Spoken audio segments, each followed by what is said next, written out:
College में भी खाली डिग्री बंट रहा है, स्कूल में खिचड़ी बंट रहा है और कॉलेज से डिग्री बंट रहा है, पढ़ाई दोनों में कहीं नहीं हो रहा है।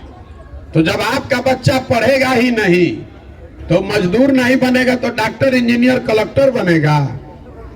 तो बिहार में ज्यादातर लोगों के बच्चों के पढ़ने की सुविधा ही नहीं है। तो दूसरा रास्ता मैंने आपको बताया, खेती। मान लीजिए पढ़ाई नहीं था तो खेती से ही कुछ जिंदगी सुधर जाती, वो क्यों नहीं हो रहा है? तो ये बात आप जानिए कि बिहार में जो 100 लोग रहते हैं, 100 में 60 आदमी के पास एक धूर जमीनें नहीं है। यहाँ 75 साल में भूमि सुधार को लेकर कोई प्रयास नहीं किया गया। नतीजा ये है कि 100 में 60 आदमी बिहार में ऐसा है जिसके पास एक धूर जमीन नहीं है। देश में सबसे ज्यादा भूमिहीन लोग बिहार में हैं, और जो 40 आदमी के पास जमीन है जो खेती कर रहा है, उसमें 35 आदमी ऐसा है जिसके पास 2 बीघा से कम जमीन है। तो जो 2 बीघा से कम जमीन वाले लोग हैं, वो खेती जो करते हैं वो कमाने की खेती नहीं है, वो खाने की खेती है। आप उतना ही उपजाते हैं अपने खेत में कि आपका और आपके बाल बच्चे का पेट भर जाए, उससे आमदनी का जुगाड़ नहीं है।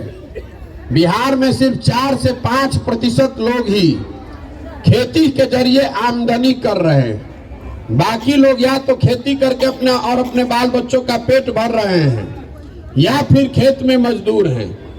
तो आपके पास पढ़ाई है नहीं, खेती है नहीं।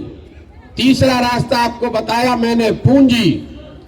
अगर आपके पास पैसा होता तो कम से कम कुछ नहीं तो 5 को भैंसे पाल लेते, अपने गांव में कोई दुकान खोल लेते, फार्चून किराना खाद का व्यापार कर लेते।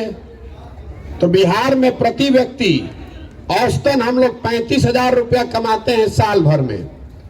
देश में प्रति व्यक्ति एक आदमी औसतन कमाता है 1,45,000 रुपया, और बिहार में हम लोग कमा रहे हैं 35,000।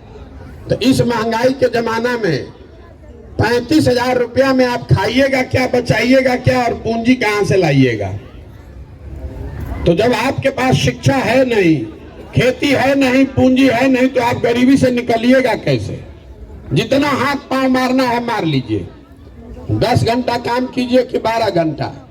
मोदी को वोट दीजिए कि प्रशांत किशोर को कि लालू नीतीश को, सुधरने वाला नहीं है, सुधर ही नहीं सकता है। जब तक यहाँ पर लोगों के बच्चों के पढ़ने की व्यवस्था नहीं बनाई जाएगी, जब तक लोगों को भूमि नहीं दिया जाएगा, खेती को कमाने वाला नहीं बनाया जाएगा, और जब तक घर घर लोगों को कर्जा पैसा देकर पूंजी नहीं उपलब्ध कराया जाएगा, तब तक बिहार से गरीबी दूर नहीं हो सकती है।